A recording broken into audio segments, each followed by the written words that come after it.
నమస్తే. Welcome to square talks. Data centres ఈ మధ్య కాలంలో మన ఆంధ్రప్రదేశ్ సముద్ర తీరం నుంచి మొదలుపెడితే అమెరికా వరకు ఎక్కడ చూడు డేటా సెంటర్సే కనిపిస్తున్నాయి. డేటా సెంటర్స్ చర్చ జరుగుతోందనమాట. విశాఖపట్నంలో సాగర తీరాన డేటా సెంటర్ వస్తుంది అనే చర్చ ఇప్పుడు జరుగుతోంది. అలాగే హైదరాబాద్, ముంబైలో గూడా డేటా సెంటర్స్ రావచ్చు. బెంగుళూరులో గూడా రావచ్చని చెప్తున్నారు. ఇండియా పక్కన పెడితే అమెరికాలో కూడా చాలా చోట్లలో డేటా సెంటర్స్ హడావుడి ప్రస్తుతం నడుస్తోంది. ఇవన్నీ కాకుండా ఇజ్రాయెల్ హమాస్ యుద్ధం కారణంగా పూర్తిగా దుమ్ము ధూళి, శిథిలాలతో నిండిపోయిన గాజాను కూడా ఈ మధ్య కాలంలో అమెరికా ప్రెసిడెంట్ ట్రంప్ ఒక ప్లాన్ ప్రకారం దాన్ని డేటా సెంటర్స్‌కి హబ్‌గా మారుస్తానని చెప్తున్నారనమాట. ఎందుకంటే గాజాకి దగ్గరలో సముద్ర తీరం ఉంటుంది కాబట్టి, ఆ సముద్ర తీరాల్లో డేటా సెంటర్స్ పెడతాము. డేటా సెంటర్స్ ద్వారా గాజా అద్భుతంగా ఒక కొత్త రూపాన్ని సంతరించుకుంటుంది అని చెప్తున్నారు. హోటల్సు, రియల్ ఎస్టేట్ ఇవన్నిటితో పాటు డేటా సెంటర్ కూడా అక్కడ ఉంటుంది అనేది గాజా ప్లాన్‌లో భాగంగా ట్రంప్ సూచిస్తున్న విషయం అన్నమాట. అయితే డేటా సెంటర్ అనగానే మనకు సింపుల్‌గా తెలిసేదేంటంటే డేటా సెంటర్ ఒకటి ఉంది అంటే అది ఏఐ కోసం పనిచేస్తూ ఉంటుంది. ఆర్టిఫిషియల్ ఇంటెలిజెన్స్ కోసం.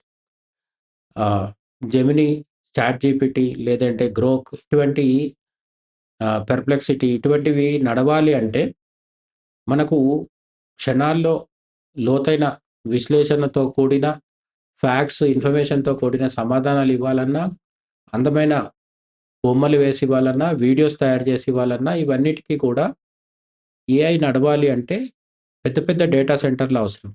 ఈ డేటా సెంటర్‌లు ఏదో ఒక చోట ఉండి అక్కడుండే పెద్ద పెద్ద సర్వర్స్ రన్ అవుతూ ఉంటే అంటే ఆ సర్వర్‌లు నిరంతరం నడుస్తూ ఉంటే అప్పుడు మనకు ఆన్సర్స్ ఒస్తాయి.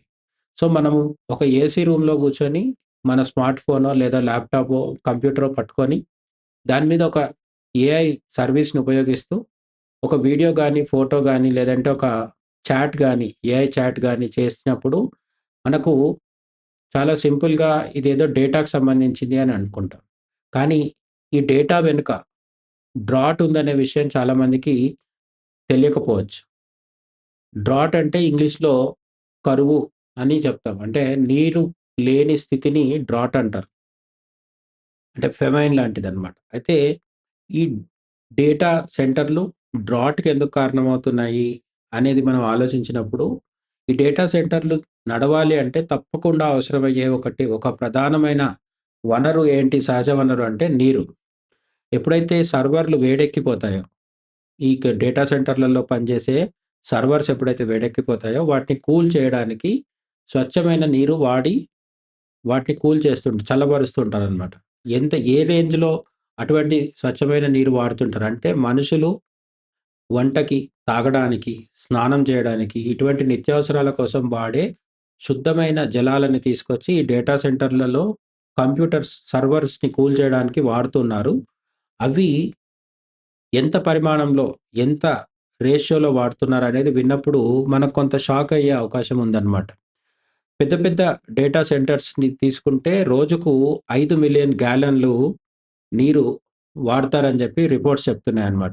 సుమారు 19,000,000 లీటర్లు నీరు వినియోగిస్తారనమాట.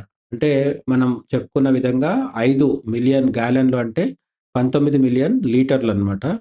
ఈ నీరు పెద్ద పెద్ద డేటా సెంటర్స్‌లో కూలింగ్‌కి వాడుతున్నారు. ఇది 10,000 నుంచి 50,000 మంది జనాభా ఉన్న ఊర్లలో రోజువారీ నీటి వినియోగానికి సమానం. 10,000 నుంచి 50,000 మంది జనం ఉండే ఊరు. అక్కడ ఉపయోగించే నీరెంతో ఒక డేటా సెంటర్ వాడే నీరు గూడా సరిసమానం అని జెప్పి చెప్తున్నాయన్నమాట.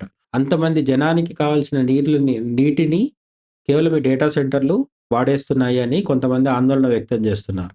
ముఖ్యంగా అమెరికా విషయం తీసుకున్నప్పుడు అమెరికాలో డేటా సెంటర్‌లు 2023లో 17 బిలియన్ గ్యాలన్‌లు అంటే సుమారు 64 బిలియన్ లీటర్లు 64 బిలియన్ లీటర్లు నీరు వినియోగించాయని జెప్పి చెప్తున్నారనమాట. అయితే ఇది 2028 నాటికి, ఇప్పుడు 2026లో ఉన్నాం మనం. 2028 నాటికి డబుల్ లేదా నాలుగింతలయ్యే అవకాశం కూడా ఉంది అని చెప్తున్నారు. నాలుగింతలా, ఐదింతలా అనేది పక్కన పెడితే రాబోయే కాలంలో ఇప్పుడు వాడుతున్న బిలియన్ల కొద్దీ లీటర్ల కంటే మరింత ఎక్కువ మొత్తంలో నీటిని వాడబోతున్నారు ఈ డేటా సెంటర్‌లకి అని చెప్తున్నది లారెన్స్ బెర్క్లీ నేషనల్ లాబొరేటరీ అని సైంటిఫిక్‌గా అంచనా వేసిన ఒక సంస్థ చెప్తుందనమాట. అంతేకాకుండా హైపర్ స్కిల్ డేటా సెంటర్ సగటు రోజువారీ వినియోగం 3,00,000 నుంచి 5,50,000 గ్యాలన్లు. అంటే 1.1-2.1 మిలియన్ లీటర్లు వాడతారనమాట. ఈ డేటా సెంటర్‌లలో కొన్ని రకరకాల స్ట్రక్చరల్ డిఫరెన్సెస్ ఉంటాయి. అన్నీ ఒకే ఘాటన కట్టలేం కాబట్టి ఒక్కొక్కటి ఒక్కొక్క రకమైన విధంగా ఒక్కొక్క రకమైన పద్ధతిలో నీటిని వాడుతుంది. కానీ ఎక్కడైనా సరే పెద్దెత్తున నీటి వాడకం ఉంటుందనేది మనం గుర్తించాలనమాట. ఇది 1,000 నుంచి 6,500 ఇళ్ళు రోజువారీ నీటి వినియోగానికి సమానం. అంటే వేలాది మంది ఇళ్లల్లో వాడుకునే నీరు మొత్తం 6,500 మంది 6,500 కుటుంబాలు వాడుకునే నీటిని మొత్తం ఒకే మొత్తంలో తీసుకొచ్చి ఒక డేటా సెంటర్‌లో వాడేస్తున్నారనేది కొందరు చెప్తున్న విషయం అన్నమాట. గ్లోబల్ డేటా సెంటర్‌ల విషయానికొస్తే సంవత్సరానికి 560 బిలియన్ లీటర్లు వినియోగిస్తాయి. గ్లోబల్ డేటా సెంటర్స్ అంటే మొత్తం భారీ స్థాయిలో అనేక దేశాల్లో పనిచేసే సర్వర్స్‌ని అనుసంధానం చేస్తూ పనిచేసే డేటా సెంటర్‌లు ఏవైతే ఉంటాయో వాటికి 560 బిలియన్ లీటర్లు ఖర్చవుతాయని చెప్పి చెప్తున్నారు. ఇది 2,24,000 ఒలింపిక్ సైజ్ స్విమ్మింగ్ పూల్స్‌కి సమానం. ఒలింపిక్స్ సైజ్ స్విమ్మింగ్ పూల్స్ అంటే చాలా పెద్దగా ఉంటాయనేది మనకు తెలిసిన విషయమే. సైజులో చాలా పెద్దగా ఉంటాయి. కొన్ని ఫుట్‌బాల్ స్టేడియమ్స్ అన్నీ ఒకే దగ్గర తీసుకొచ్చి కడితే ఎంత పెద్దగుంటుందో అంత పెద్దగుంటాయి. అంటే చాలా సువిశాలమైంది అని ఇక్కడ మన ఉద్దేశ్యం అన్నమాట. అటువంటివి 2,24,000 ఒలింపిక్ స్విమ్మింగ్ పూల్స్‌కి సమానం అని చెప్పి చెప్తున్నారనమాట. అయితే ఇక్కడితో అయిపోలా. 2030 నాటికి 1,200 బిలియన్ లీటర్లకు పెరిగావు. ఇప్పుడు 560 బిలియన్‌లయితే రాబోయే కాలంలో 1,200 1,200 బిలియన్ లీటర్లకు ఇది పెరుగుతుంది అని చెప్తున్నారు. ఇదంతా ఇప్పటివరకు అమెరికాలో ఏర్పాటైన డేటా సెంటర్ల గురించి. మరి కొత్త డేటా సెంటర్ల సంగతి ఏంటి అంటే, ప్రతి 3లో 2 డేటా సెంటర్‌లని అంటే కొత్త డేటా సెంటర్స్‌లో 66% డేటా సెంటర్‌లు నీటి కొరత ఉన్న ప్రాంతాల్లోనే నిర్మిస్తున్నారని చెప్పి కూడా చెప్తున్నారనమాట. అంటే నీరు పుష్కలంగా ఉన్న ప్రాంతంలో కట్టి అక్కడ నీరు వాడితే కొంత నయం. అప్పటికి కూడా తాగునీటు పంట పొలాలకు రావాల్సిన నీరుని తీసుకొచ్చి డేటా సెంటర్‌లకు వాడడం అనేది ఆందోళనకరం. కానీ నీరు పుష్కలంగా ఉన్న దగ్గర జలపాతాలు, నదులున్న దగ్గర అయితే కొంత నయం. కానీ ఆల్రెడీ ఇప్పటికే అమెరికాలో నీటి కొరతున్న అరిజోనా, టెక్సాస్, వర్జీనియా వంటి డ్రై ఏరియాల్లో అక్కడ కూడా వీళ్ళు డేటా సెంటర్స్ కట్టి జనం తాగడానికి వాడాల్సిన నీటిలోంచి కొంత నీరు మళ్లించేసి వీళ్ళు డేటా సెంటర్స్‌కి వాడుతున్నారనే ఆరోపణలున్నాయన్నమాట. అట్లా కాకుండా ఇక్కడ మనకి టెక్సాస్ డేటా సెంటర్స్ విషయంలో 2025లో 49 బిలియన్ గ్యాలన్ల నీరు, 2030 నాటికి 399 బిలియన్ గ్యాలన్ల నీరు వినియోగిస్తారని చెప్పి కూడా లెక్కలు చెప్తున్నారు. టెక్సాస్‌లో ఇప్పటికే 49 బిలియన్ల గ్యాలన్లు ఖర్చవుతున్నాయి. అది 2030 నాటికి 399 బిలియన్లు. ఎక్కడ 49, ఎక్కడ 399 అనేది మనం గమనించాలి. 49 అంటే 50 బిలియన్ల గ్యాలన్లు అనుకుంటే 2030 నాటికి 399 అంటే 400 బిలియన్లు. 50-400 బిలియన్ల గ్యాలన్లకి పెరిగిపోతుందన్నమాట. ఇది అమెరికా అతిపెద్ద రిజర్వాయర్ లేక్ మీడ్‌ని 16 అడుగుల లోతు తగ్గించినంత. అంటే అమెరికాలో ఒక పెద్ద సరస్సు ఏదైతే ఉందో, ఆ సరస్సుని 16 అడుగుల మేర తగ్గించేసి చిన్నగా చేస్తే ఎంత తక్కువ నీరుంటుందో అంత నీరు తగ్గిపోతుంది జనాల వాడకానికి అని వీళ్ళు చెప్పే ప్రయత్నం చేస్తున్నారు. గూగుల్, మైక్రోసాఫ్ట్, మెటా వంటి కంపెనీలు డేటా సెంటర్ల వల్ల పెద్ద మొత్తంలో నీరు వినియోగిస్తున్నాయి. మనం ఇప్పుడు మెటా అంటే ఫేస్‌బుక్ లాంటివి, గూగుల్ అంతేకాకుండా మనకి మైక్రోసాఫ్ట్ వీళ్ళన్నీ తెలిసిన కంపెనీలే. మనం ఎప్పుడూ వీటి గురించి మాట్లాడుకుంటూనే ఉంటాం. గూగుల్ 2024లో 6 బిలియన్ల గ్యాలన్ల నీరు ఈ డేటా సెంటర్‌లని కూల్ చేయడానికి వాడిందనమాట. మైక్రోసాఫ్ట్ 2030 నాటికి 18 బిలియన్ లీటర్లకు పెరిగే అంచనా ఉంది. ఏఐ బూమ్ వల్ల నీటి డిమాండ్ పెరుగుతోంది. ఏఐ సర్వర్లు ఎక్కువ హీట్ జనరేట్ చేస్తున్నాయన్నమాట. ఇది మనం మొదట్లో మాట్లాడుకున్నట్టే. ఏఐ అనేది ఇటు వాడుతున్న వాళ్ళకి అద్భుతంగా అనిపించినప్పటికీ, ఏఐ వెనుక ఉన్న పచ్చి నిజం. నిజంగా కూడా మనం ఇదొక పచ్చి నిజంగానే భావించాలి. ఎందుకంటే నీటికి సంబంధించింది కాబట్టి. ఈ పచ్చి నిజం ఏంటి అంటే, మనం చేసే ప్రతి ఏఐ యాప్‌ని ఉపయోగించినప్పుడల్లా అక్కడ కొన్ని వందలు, వేల లీటర్ల నీళ్లు ఖర్చవుతున్నాయనేది మనం గుర్తుపెట్టుకోవాలనమాట. 2028 నాటికి data centre water use double అవుతుంది లేదా నాలుగింతలవుతుందని కూడా మనం చెప్పుకున్నాం. అయితే మరి సొల్యూషన్స్ ఏం లేవా అంటే, కొంతమంది చెప్తున్నట్టేంటంటే ఎయిర్ కూలింగ్, గాలి ద్వారా కూల్ చేసే పద్ధతి. నీటి ద్వారా కాకుండా గాలి ద్వారా ఈ డేటా సెంటర్స్‌లో సర్వర్స్‌ని కూల్ చేసే పద్ధతి.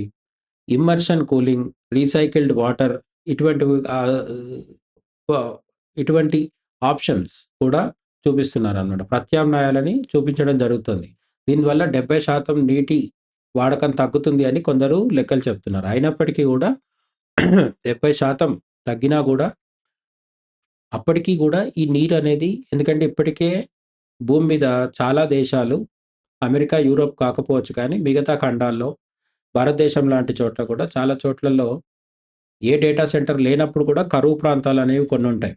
అటువంటివి పోను ఇప్పుడు ఈ డేటా సెంటర్‌లు పెట్టడం వల్ల ఎక్కడైతే కరువు లేదో అటువంటి చోట్ల కూడా కరువొచ్చే అవకాశం గూడా ఉందని చెప్పి కొంతమంది ఆందోళన వ్యక్తం చేస్తున్నారు. అయితే మరి దీనివల్ల డేటా సెంటర్‌లను మానుకోవాలా అన్నప్పుడు, సాధారణంగా ఏదైనా సరే ఒక కొత్త ప్రయోగం చేసి, కొత్త మార్పుకు శ్రీకారం చుట్టినప్పుడు ఆందోళన వ్యక్తం చేసేవాళ్ళు ఖచ్చితంగా ఉంటారు. అది న్యూక్లియర్ ఎనర్జీ కావచ్చు. మన దగ్గర భారతదేశంలో అణు విద్యుత్ ఉత్పత్తి చేస్తామని చెప్పేసి, అణు రియాక్టర్లు ప్రారంభించాలనుకున్నప్పుడు కూడా విపరీతమైన వ్యతిరేకత వచ్చింది.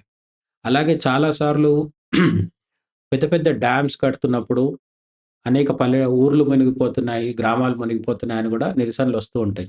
సో, మార్పు జరిగినప్పుడు ఖచ్చితంగా ఎవరికో ఒకరికి ఇబ్బంది కలగడం అనేది సహజం. కాబట్టి దాని కోసమని మార్పుని, అభివృద్ధిని మనం కాదని చెప్పలేం. అయితే ఇక్కడ గమనించాల్సిందేంటంటే, నీరు అత్యంత ప్రధానమైంది. ఆహారం కంటే కూడా నీరు ఇంకా ప్రధానమైంది. నీరుంటేనే ఆహారం వస్తుంది కాబట్టి, ప్రజలకి తాగునీరు లేకుండా చేసి డేటా సెంటర్‌లు నడపడం అనేది ఎంతమాత్రం కరెక్ట్ కాదు కాబట్టి, కొత్త కొత్త ఆవిష్కరణలతో నీటి అవసరం లేకుండా, లేదంటే నీటి అవసరం తగ్గించి ఈ డేటా సెంటర్‌లను ఎలా నడపొచ్చనేది శాస్త్రవేత్తలు ఆలోచిస్తే బావుంటుందనేది మనం ఇక్కడ చెప్పుకోవాల్సిన ప్రధానమైన విషయం. అలాగే దీనికోసం డేటా సెంటర్‌లు పెడుతున్నప్పుడు, ఈ డేటా సెంటర్‌లు ఎట్లా నడుస్తున్నాయనే విషయం పట్ల సామాన్య ప్రజలు మనం అందరం కూడా అవగాహన తెచ్చుకోవడం ఎంతైనా మంచిదనమాట. దీనిపైన మీ ఒపీనియన్ ఏంటో కామెంట్స్‌లో చెప్పండి. Thank you.